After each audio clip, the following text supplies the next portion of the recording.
Cycle নিয়ে ভারত ভ্রমণের পথে আমাদের সঙ্গে এরকম হবে কোনোদিন ভাবতে পারিনি। কি হয়েছে জানো, তোমাদের শেয়ার করি। আমরা গেছিলাম বাগেশ্বর ধাম, তারপর হনুমান জয়ন্তীর দিন।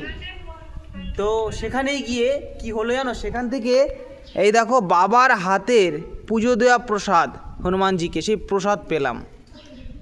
মানে কি বলবো, এটা ভাবাটাই অন্যরকম ব্যাপার, কারণ আবার দরবারের প্রসাদ সকলে পায় না।